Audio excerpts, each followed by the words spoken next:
On April 29, 2009, at a crowded parking lot in Snellville, a peaceful Sunday afternoon suddenly turned into the scene of a horrific attack.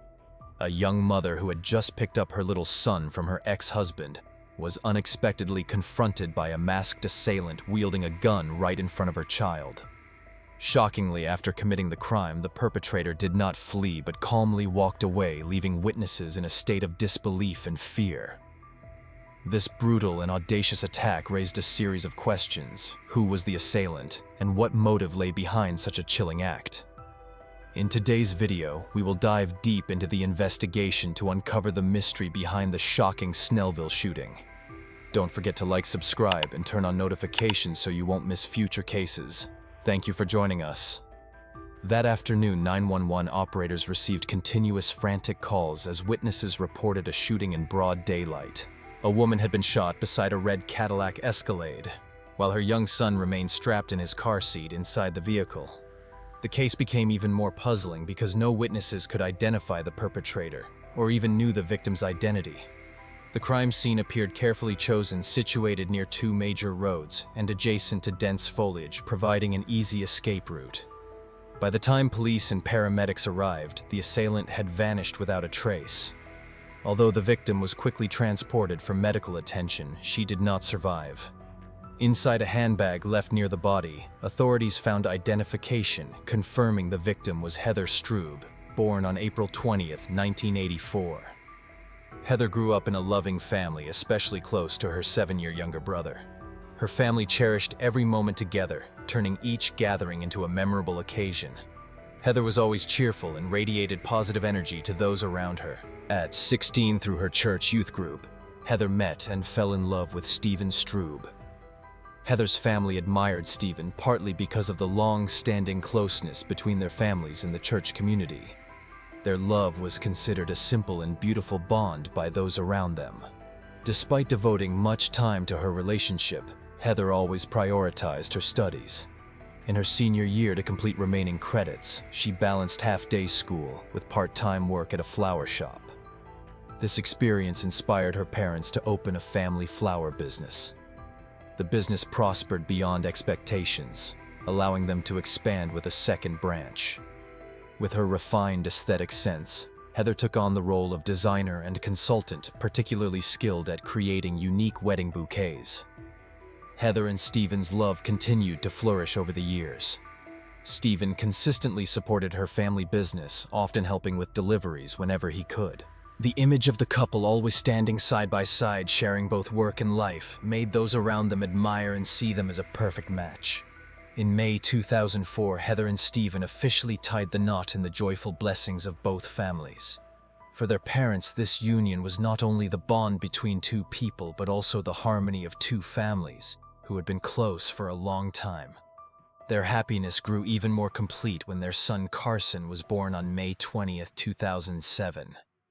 Heather became a devoted mother, loving and caring for her son with all her heart. She always tried to have Carson by her side during daily moments at the flower shop, where he always found joy and excitement. Heather's mother-in-law also often helped with the business, cared for Carson, and assisted with deliveries. Life seemed perfect until one day Heather accidentally came across a receipt for a piece of jewelry with an unclear purpose. That item wasn't for her. So who was it for? That lingering question led Heather to a heartbreaking truth: Stephen had been having an affair for a long time. Although devastated and desperate, Heather still tried to hold on to her marriage. However, it was Stephen who let go first, deciding to leave Heather for another woman. After the shock of her broken marriage, Heather found comfort in a man who had also gone through a similar experience. They empathized and shared with each other, gradually opening their hearts to a new relationship. What's more, Heather's new boyfriend was very close to Carson, which gave her peace of mind. Carson primarily lived with his mother, and every 2 weeks he would visit his father at his grandparents' house. The meeting point for exchanging Carson was usually a parking lot located between Heather's and Stephen's homes. However, these exchanges were often not easy, so Heather would usually ask a friend to accompany her to make the process quick and avoid unnecessary conflicts. But on that fateful Sunday afternoon, April 26, 2009, Heather arrived at the meeting point alone to pick up Carson. At 6 p.m., some witnesses reported seeing Stephen quickly hand Carson over to Heather before driving away. Just as Heather was placing Carson into his car seat and preparing to get in the vehicle herself, a strangely dressed man quickly approached her. After a few short words, he suddenly pulled out a gun and shot Heather in broad daylight in front of many witnesses. Shockingly, the assailant didn't panic or try to flee. He calmly walked away from the scene as if nothing had happened. Witnesses described the suspect as a thin man with messy hair that looked like a Halloween wig, a thin mustache wearing a blue shirt and khaki pants. Several people at the parking lot said they had noticed the man earlier because he had been acting suspiciously, lingering around Heather's vehicle, as if waiting for the right moment. While people were still reeling from the sound of gunfire, the shooter quickly fled toward the back of the building, disappearing into a wooded area and the parking lot of a nearby hotel. Fortunately, security cameras captured part of his escape route. Police immediately deployed officers and K-9 units to track him down, but the suspect's trail vanished completely in the hotel parking lot.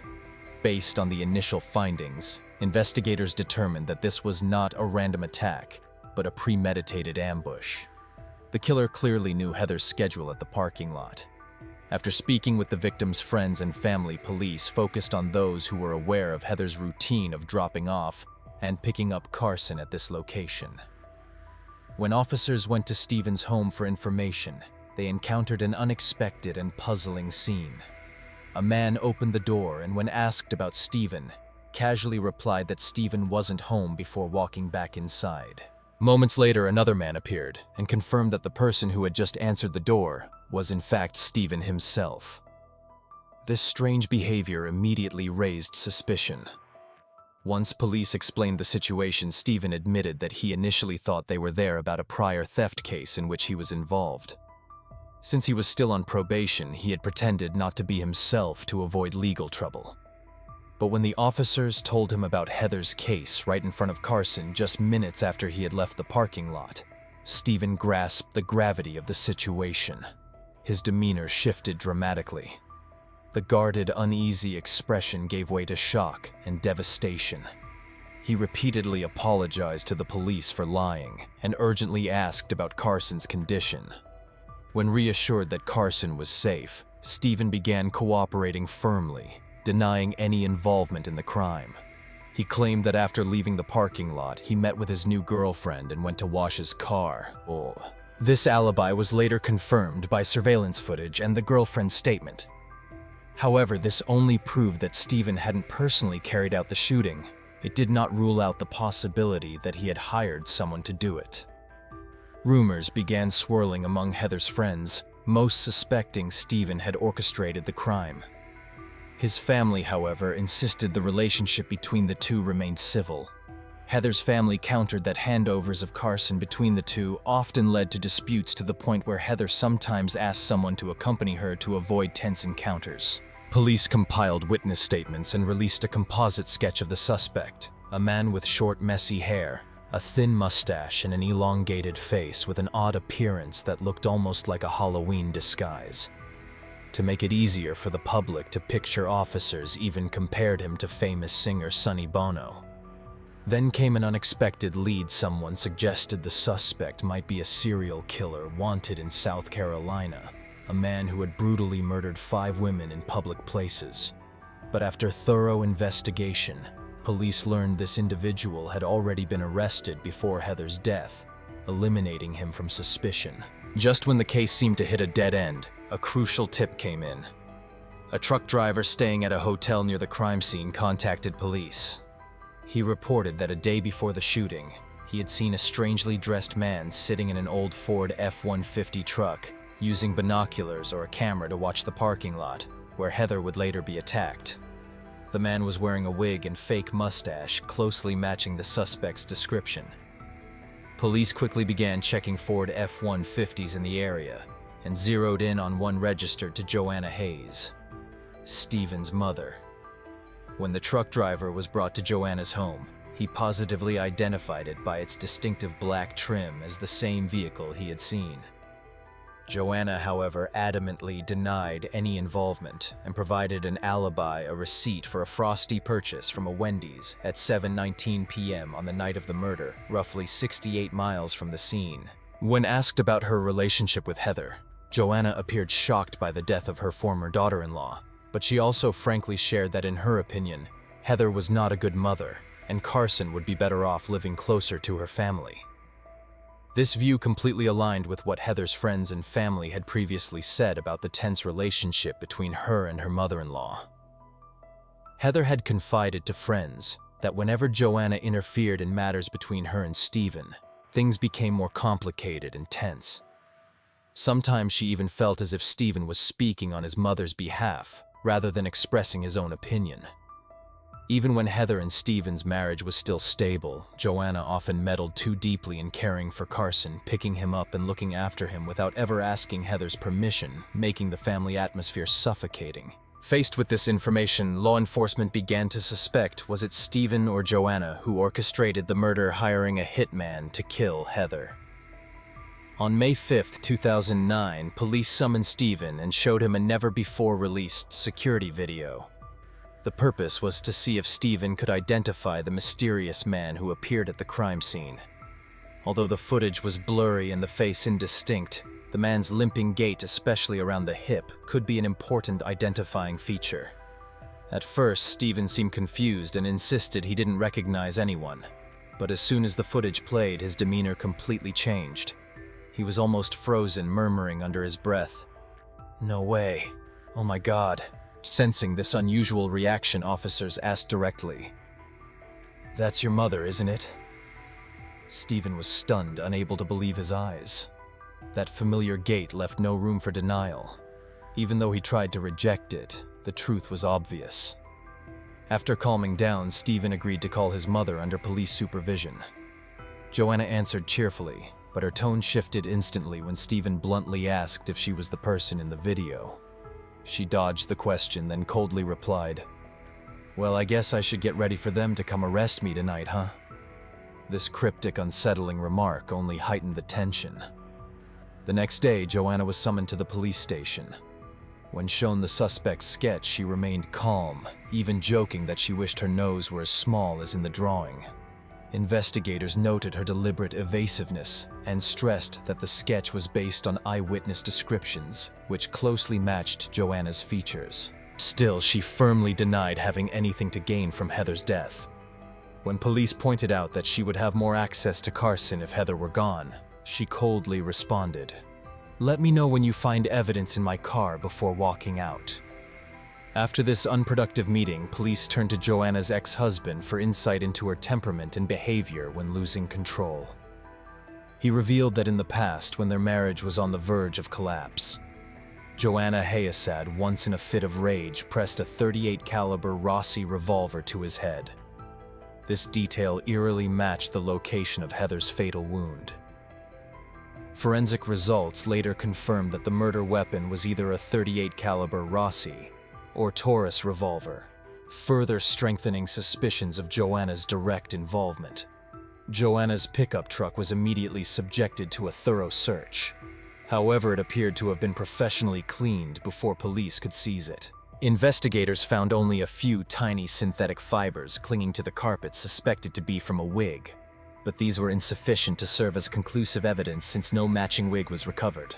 Although lacking any direct definitive evidence, after 6 months of investigation and ruling out all other potential suspects, the prosecution decided to arrest Joanna Hayes on October 29, 2009.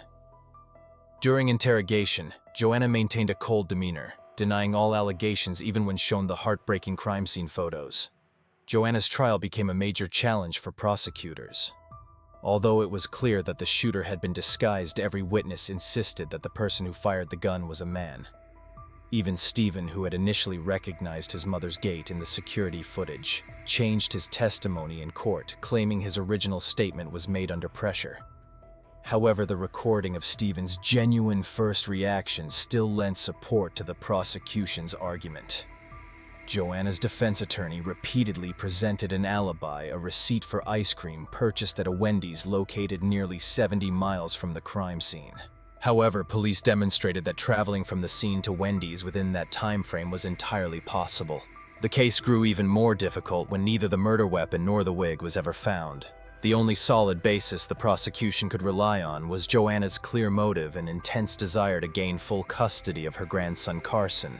It was Joanna, not Stephen, who had been obsessed with securing custody of Carson regardless of the conflicts and tension it caused for Heather. For Joanna, gaining custody of Carson was not simply about love for her grandson. It was also a battle of power and personal pride.